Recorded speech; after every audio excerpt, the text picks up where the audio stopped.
गजा महाराष्ट्र 24 न्यूजच्या बातमीचा इम्पॅक्ट. आमटेकरांनो, 10 कोटीचं काम पण दर्जा शून्य.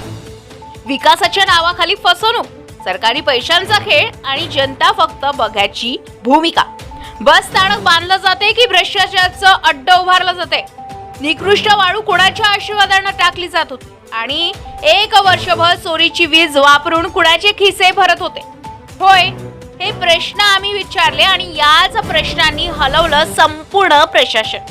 11 फरवरी रोजी गजा महाराष्ट्र 24 न्यूजने रामटेक बस स्थानक नूतनीकरणातील धक्कादायक प्रकार उघड केलाय. सुमारे 10 कोटीपेक्षा जास्त खर्चाच्या या प्रकल्पात बारीक निकृष्ट दर्जाची वाळू वापरली जात असल्याचं आम्ही दाखवलं. जनतेच्या पैशातून उभारलं जाणारं बस स्थानक आणि दर्जा मात्र इतका खालचा. बातमी लागली आणि खळबळ उडाली. ठेकेदाराने तात्काळ निकृष्ट वाळू काढून टाकली, त्या जागी उत्तम दर्जाची वाळू टाकण्यास सुरुवात केली. हीच आहे पत्रकारितेची ताकद. पण एवढ्यावरच थांबत नाही. गेल्या 1 वर्षापासून या बांधकामासाठी चोरीची वीज वापरली जात होती. होय, अधिकृत कनेक्शन नव्हतं, थेट वीज चोरी.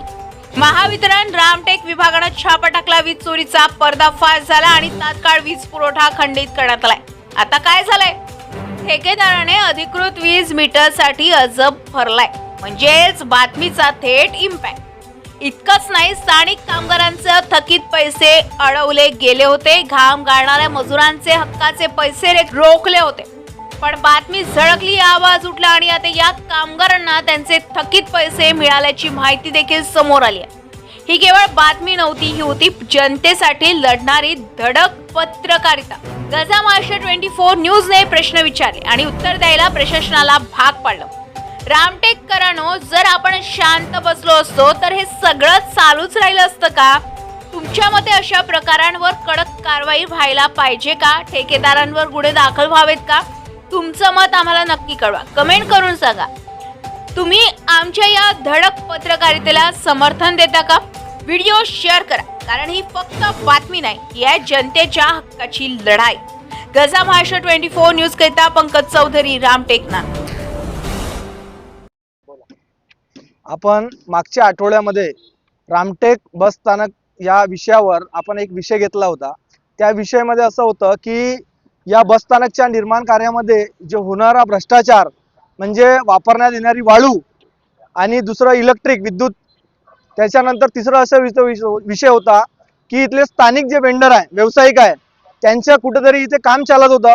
या बांधकामामध्ये काही ट्रॅक्टर ट्रॉलीचं काम होतं, डिझेल पंपचं काम होतं, त्याच्यानंतर वॉटर पंपचं, अशा काही लोकल वेंडरचे या कंपनीने मागच्या 6 महिन्यापासून 6 ते 3 महिन्यापासून पैसे थांबवून ठेवले होते.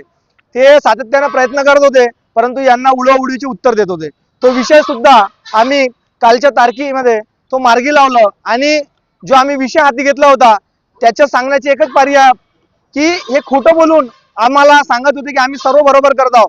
त्यानंतर चौकशीनंतर आज हे भंडारा येते इथं मीटरची यांनी पूर्ण परमिशन घेऊन मीटर लावण्याचा प्रयत्न केला आहे आणि त्याचे पैसे भरलेले आहे. त्याचप्रमाणे ज्यांचे आउटस्टँडिंग पैसे होते, जे लोकल वेंडर आहे, त्यांचे पैसे आम्ही काल मिळवून दिले कंपनीतर्फे. आपले गंगा पेट्रोलियम यांचे 1,90,000 काल आपण मिळवून दिले. त्याच्या विशाल महाजन म्हणून ज्याच्याकडे पंपचं काम होतं त्याचे सुद्धा काल 30,000 रुपये आपण यांच्या माध्यमातून मिळवून दिले. आणि याचं कारण एकच होतं की आपल्या स्थानिक लोकांना, स्थानिक वेंडरला इथं त्रास होऊ नये म्हणून हा प्रकार आपल्याला उघडीस करायचं होतं आणि त्याचा न्याय आपण त्यांना मिळवून दिलेला. त्याबद्दल सर्व स्थानिक लोकांचे आणि वेंडरच्या सहकार्यामुळे, पत्रकाराच्या सहकार्यामुळे आपण हा प्रयत्न करून प्रश्न मार्गी लावलेला आहे.